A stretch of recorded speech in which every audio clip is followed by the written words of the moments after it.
This podcast is brought to you by Sideline Productions, who provide national, regional, and local events with large modular LED displays, as well as live production services. Visit them at sideline-productions.com. And by Skipping Stone Studios, storytellers from Brookings, South Dakota, providing businesses, organizations, and nonprofits with video, post-production, and photography. Bring your story to life and visit them at skippingstonestudios.com.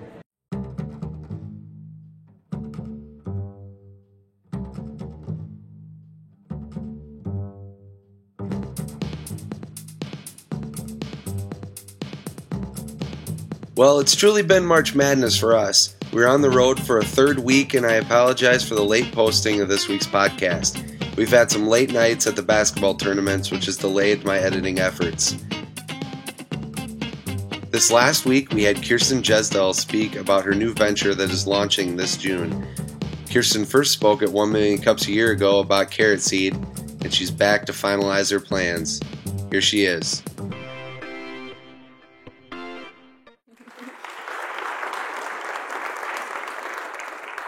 So as Scott mentioned, I got this idea for this business at 1 Million Cups. Scott was the first person I met with, so this is just kind of a testament to how important groups like this are to the community, so keep supporting them.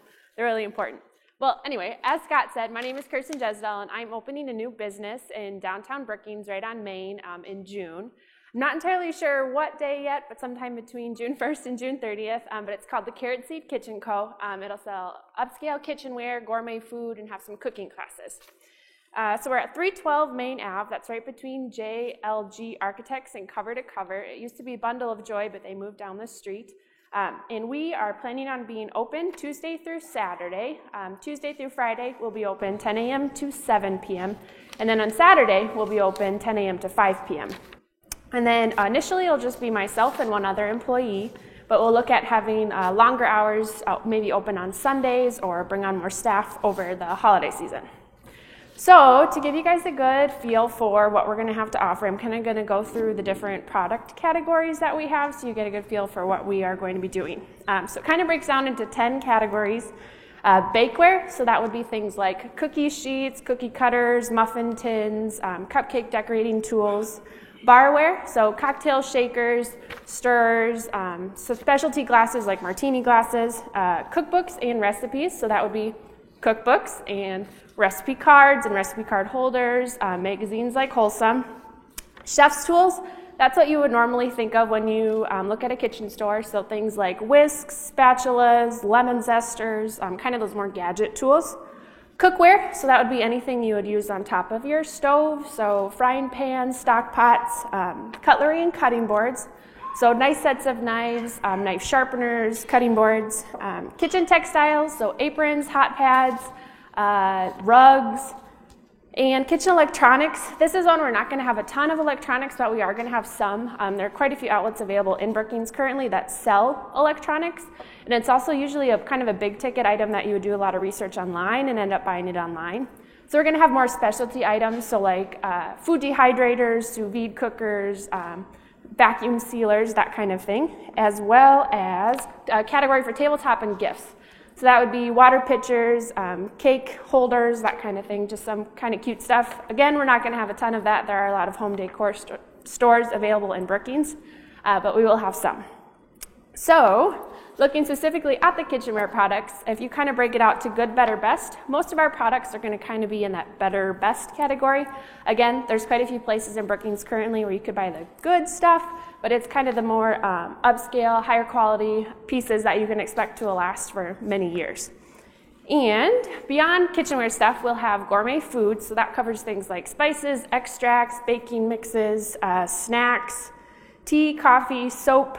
Probably wouldn't eat the soap if I were you. You sure can if you want to, though. And we're going to try to get as much product as possible within about a 250-mile radius of Brookings. Originally, we had planned on hopefully offering things like produce, milk, meat, eggs. There are some people in Brookings currently working on that as well, so I'm really excited about that. So we're going to focus more on kind of those gourmet, value-added packaged products. We'll also have cooking classes. We don't have a ton of room available in the store for them, so they're going to be pretty small to start, stuff like knife safety, cupcake decorating, but then eventually be able to build those into larger classes. And then also, Scott mentioned it in the email, but one of the ideas that our employee had was about produce drop-off. So say you plant a bunch of tomatoes in your garden, and you have a bunch left over that you can't use. You either throw them away or give them to a neighbor, right? So if we have a box outside the store, right inside the store, you can drop your leftover produce off, and so it'd kind of be a leave one, take one system. So if you have a bunch of carrots, you could leave your carrots, but take some tomatoes with you or something like that. So kind of just a way to share what you grow with the community. So like I mentioned, in Brookings, there is some competition already, obviously. There's people who sell kitchen items and people who sell food. So kind of how we are working with that is we are definitely providing customer service and experience that wouldn't be available at those other locations. So if you come in and you have questions about the difference between, say, a nonstick pan and a cast iron pan, we'll be able to help describe what the difference between the two is, what kind of foods you would want to cook in each one, what kind of oven you need for both of them. And if we don't know the answer to the question, I mean, a lot of this, I feel like we're probably going to be learning right along there with you. So we'll get your information, do some research, and get back to you. We don't want to leave any questions unanswered. Some growth opportunities, I touched on it a little bit when Jamie spoke last week, but with wanting to offer larger cooking classes, that means we're going to have to build a full-scale kitchen. So if the need isn't already met in the community yet, I'm really hoping to be able to build an incubator kitchen. So what that is a commercial licensed kitchen that other food entrepreneurs are able to use to build their own business. So say someone like Jamie last week, her cookies, she's only able to sell them direct to the consumer at some place like a farmer's market. If there was an incubator kitchen, she would be able to utilize that kitchen, get help with building her business plan, packaging, labeling, all that sort of things, to be able to sell it to a retailer who would then be able to sell it to the consumer. So there's, again, some people working on that in the community, so pending that isn't done yet, I'm hoping that's something that we could do as well. And with the cooking classes, being able to offer things like Sauce 101 or How to Grill or kids camps, or say you have a bridal shower and you want a cooking class to go along with it, you could host some events there too. And we're also hoping to expand a little bit in the future, offer things like Fiestaware, dish sets, knife sharpening, year-round baked goods, so maybe it becoming possibly a bakery. I don't know, open to a bunch of possibilities. We'll just kind of see where it goes. So that's kind of what the business is. And on everybody's table, there's these little packets. They have carrot seeds inside, so I wouldn't recommend opening them until you get home. But just kind of a little takeaway, and then whenever they're grown, if you have leftovers, you can leave them with the carrot seed or stop in and we can help teach you how to cook them. So, thanks.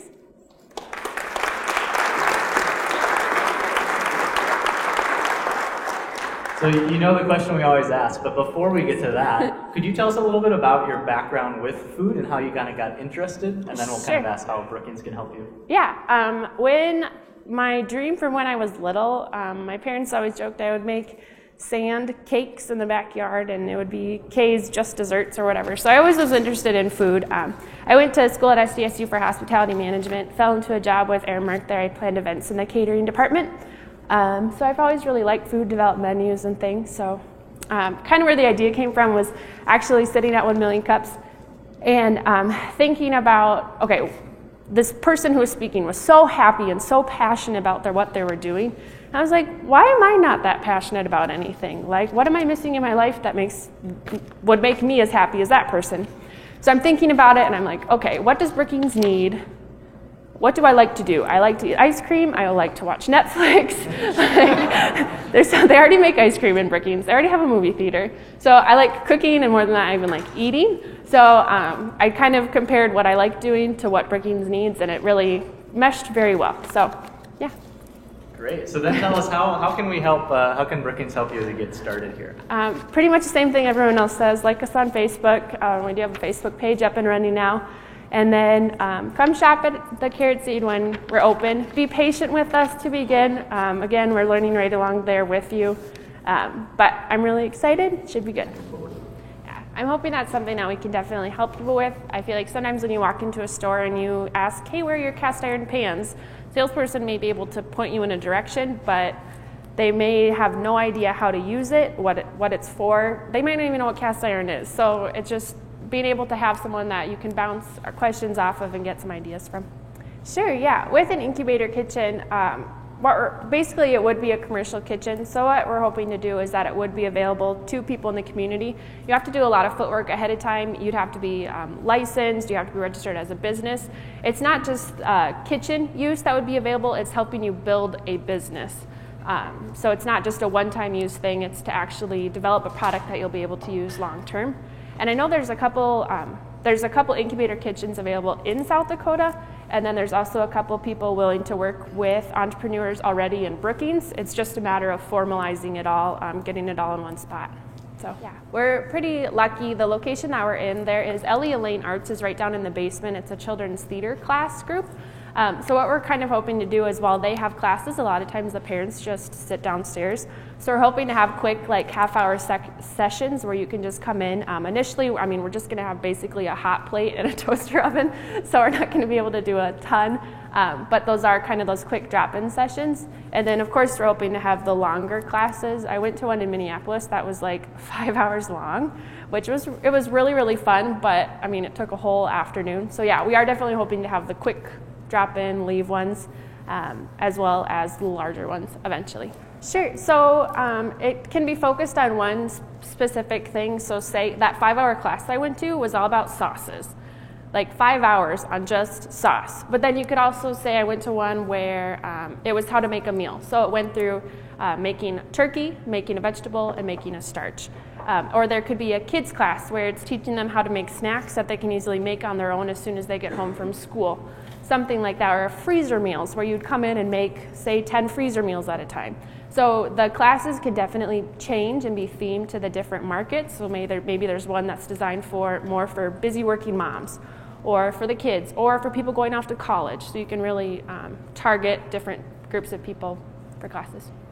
I was going to ask, are the classes free, or are you thinking that you'll charge for them? And then one idea, if you do charge, what I've seen work really well is maybe it's $10 and they get $5 to spend in the store, so you're kind of almost forcing them to buy what they learned about. Yeah, so the larger classes definitely would be one where people would pay for, but kind of the perk of doing that is at the end of the class you'd get a 10% off coupon. So if you do that and then you end up buying, say, a really nice Dutch oven that's $200, you earn $20 back. You get kind of a little discount there. So yeah, but there will definitely be demonstrations that are just quick, free 5-minute, 10-minute demonstrations that you obviously won't have to pay for. Sure. The hardest part, I think, in general, getting this started was I'm a people pleaser, and there's so many different suggestions and different thoughts on what the store should look like and how it should operate. And listening to other people's suggestions and then having to do something different. It's really personally difficult to not be able to please everyone with what the business is going to end up being. So in general, I would say that's probably the biggest difficulty for me right now is juggling that. But as far as kind of the technical from now until when we open, there's just a lot to do. So setting all the shelving up and then organizing everything, it's really hard since it's not it's a bunch of big products and I know exactly how much room it takes up. It's a bunch of little products that are going to be stacked on a wall. You don't really know what's feasible to fit in your store until you have it all in hand. So that's kind of scary right now is figuring that part out. Yeah, kind of one of the things we're testing around is maybe doing a type of punch card. So get 10 punches and get a free class. But something else that I really like that I saw another business doing is you have to have people to prep all the stuff ahead of time. So they would have, say, 2 volunteers per class. So they would come in an hour early, say, chop up all the vegetables, portion everything out, and then they help out with the class, they clean, they just help with the people that are attending. And then after 4 classes that you volunteer at, you get a class free. So I really like that. It was a way, even if you're volunteering, you're still learning everything in the class. It just takes a little more footwork. And then it obviously cuts down on labor costs too. So I thought that was a pretty good system where it's a way to get into classes kind of free, but still benefits what I'm working on. So yeah, I've joined a buyers group. So what a buyers group is it's kind of like a coordinating company that works with a bunch of different vendors. But one of the perks with that is they have kind of an exchange system. So say you come in and want a red Le Creuset Dutch oven. and I only have blue and green, I can put a call out through that system, and it connects to like 300 different kitchen stores, and then we can just coordinate that way. So say a kitchen store in Arkansas has what you want, we can kind of swap and get it ordered in. Yeah. And that's one of the things my counterpart, her name is Chris, that's one of the things that she's probably going to be focusing most on is the cooking classes. She is a teacher, so that's I'll toss her ideas, but she'll be the one who ends up kind of doing most of the coordination for that stuff. But that's definitely one where we've heard a lot of interest in is making multiple meals at a time that you can then bring home and freeze. Other questions? As I kind of walk around here, I was going to ask kind of what would you want when you come back to 1 million cups in a year? What would you want to be able to say? Like, where do you hope to be in June 2016? In June 2016, I hope to be at the point where I'm able to expand. There's room to expand within the building. There's a couple other businesses obviously operating in the same building, so my ability to expand depends on those businesses being able to expand and move to larger locations. So it's kind of hinging on that. So hopefully maybe it's a year, maybe it's 5 years, I don't know, but eventually be able to just stay within that building and just expand within there. So hopefully maybe in a year being able to offer those bigger classes. Yeah, hoping to do, yes, we are planning on doing a gift registry. So people for brides, I guess you could register for a baby shower. That might be weird to get a skillet for a baby shower. But so things like bridal showers, wedding registries, getting a new house, we definitely, yes, are planning on having a registry system up and running. Well, that's it for this week's show. Have a good day, everyone.